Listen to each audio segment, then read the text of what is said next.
নির্বাচনী প্রচারে তুঙ্গে প্রস্তুতি। 23 এপ্রিল কাকদ্বীপে মোদির মেগা সভা।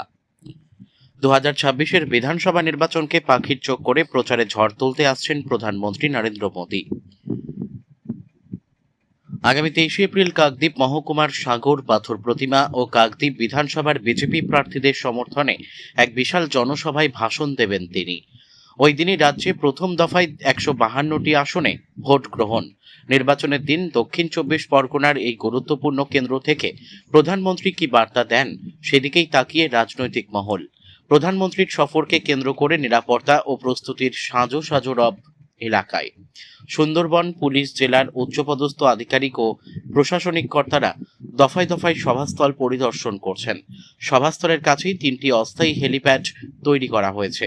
শুরু হয়েছে হেলিকপ্টার অবতরণের মহড়া।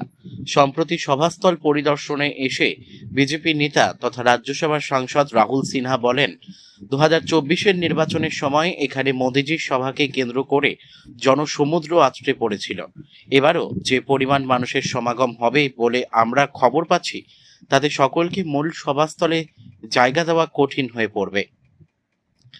এদিন মুখ্যমন্ত্রী মমতা বন্দ্যোপাধ্যায়কেও কটাক্ষ করেন রাহুল সিনহা। প্রধানমন্ত্রীর সাধারণ দোকান থেকে ঝালমুড়ি খাওয়ার প্রসঙ্গ টেনে তিনি বিদ্রূপের সুরে বলেন, ঝালমুড়ি খেলেন মোদিজি আর শিশুরা, কিন্তু সেই ঝালে চিৎকার করছেন মমতা বন্দ্যোপাধ্যায়। সব মিলিয়ে 23 এপ্রিলের এই মেগা সভাকে ঘিরে বর্তমানে সরগরম সুন্দরবন উপকূলের রাজনীতি। দক্ষিণ 24 পরগনা থেকে রবীন্দ্রনাথ পড়ুয়ার রিপোর্ট, বিগ নিউজ বাংলা। পরিদর্শন করে কি দেখলেন, কাজ কতটা এগিয়েছে? না, খুবই সন্তোষজনক ভাবে কাজ এগোচ্ছে। আজকে 21 তারিখ, 22 তারিখের পরেই 23 তারিখে মোদিজির সভা, এবং আপনারা দেখছেন যে 3টে যে স্টেজের যে জনগণের বসার জায়গা, সেটা ইতিমধ্যে সম্পন্ন হয়ে গেছে। প্রায় আপনার স্টেজের কাজও অর্ধেক হয়ে গেছে। মোদিজি যে হেলিকপ্টার নামবে সেগুলোরও কাজ লাগাতার চলছে, এবং ব্যারিকেডের কাজও একদম যতটা হওয়া উচিত ছিল তার চেয়ে অনেকটা অগ্রগতির মধ্যেই আছে। সব মিলিয়ে পুরোপুরি 23 তারিখ সকাল থেকেই এই মাঠ মিটিং এর জন্য তৈরি থাকবে, এবং ইতিমধ্যেই যারা মিটিং এ যোগদান করতে আসছে তারা 5টা গেট পেছনে করা আছে।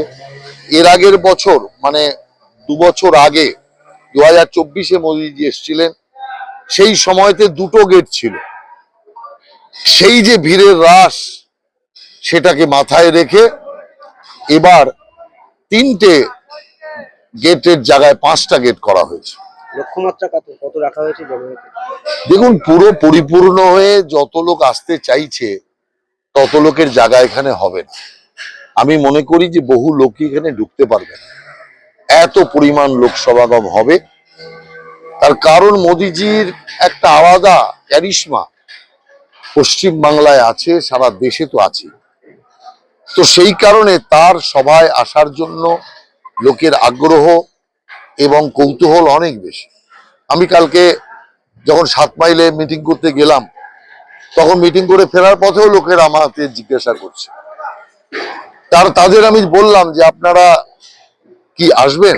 বলে হ্যাঁ, আমরা আসবো, আমরা আসার জন্য তৈরি, আমরা মন বানিয়েছি। তো এইরকম যারা সাধারণ মানুষ, তারাও মোদিজিকে দেখতে শুধু চায় না, মোদিজি শুনতে চায়। আর এখন তো ঝালমুড়ি খাওয়ার পর মোদিজির পপুলারিটি আরো বেড়ে গেছে, সারা দেশেও বেড়েছে, বাংলাতেও বেড়েছে। যে দেশের প্রধানমন্ত্রী একটা ছোট্ট দোকানে গিয়ে ঝালমুড়ি কিনে শুধু খাচ্ছে না, আমরা বলি নিজে খাওয়াটা শুধু বিকৃতি, লোককে সঙ্গে নিয়ে খাওয়াটা সংস্কৃতি। সেটা মোদিজি দেখালেন। ছোট ছোট বাচ্চাদের সাথে মুড়ি তিনি ভাগ করে খেলেন। এই দৃশ্য আমি মনে করি যে ভারতবর্ষে কখনো হয়। অতএব এই যে সবার সাথে, বাচ্চা ছেলেপেলের সাথে প্রধানমন্ত্রী ঝালমুড়ি ভাগ করে খাচ্ছেন, এটা একটা অনন্য দৃশ্য। সেই কারণে এত সাধারণ, স্বাভাবিক, এত নিচের মানুষের সাথে মিলে যাওয়ার প্রবণতা, চিন্তা, এই যে জিনিসটা, এটা মোদিজি ছাড়া আর কারোর পক্ষে সম্ভব নয়। যার জন্য আপনি দেখছেন ঝালমুড়ি খাওয়ার পর সেই ঝালটা মোদিজির চেয়ে বেশি লেগেছে মমতা ব্যানার্জি, সেই ঝালে চিৎকার করছে। আরে ঝালমুড়ি খেয়েছে মোদিজি, ঝালমুড়ি খেয়েছে বাচ্চারা, ঝাল লাগলো মমতা ব্যানার্জি, চিৎকার করছে। কি এমন অপরাধ করেছে? এত চিৎকারের কারণটা কি? তার কারণ হচ্ছে যে নিজে তো এখন আর সাধারণ মানুষের সঙ্গে মিশতে পারছেন না, সেখানে প্রধানমন্ত্রী এসে ওই রকম একটা ছোট্ট দোকানে দাঁড়িয়ে ঝালমুড়ি খাচ্ছে, কিনে খাচ্ছে, বাচ্চাদের সাথে মিলে খাচ্ছে। এই দৃশ্য উনি সহ্য করতে পারছেন না, যার জন্য উনি চিৎকার করে তাকে কত রকম ভাবে অপমান করা যায় তার চিন্তা ভাবনা করছেন। সেই জন্য যার কালচার তার কাছে, আমরা মনে করি মানুষ বুঝে যাচ্ছে যে মমতা ব্যানার্জি যে হারছে, তার জন্যই এত ক্ষেপে উঠছে, ঝালমুড়ির ঝাল মমতা ব্যানার্জির মুখে লাগছে।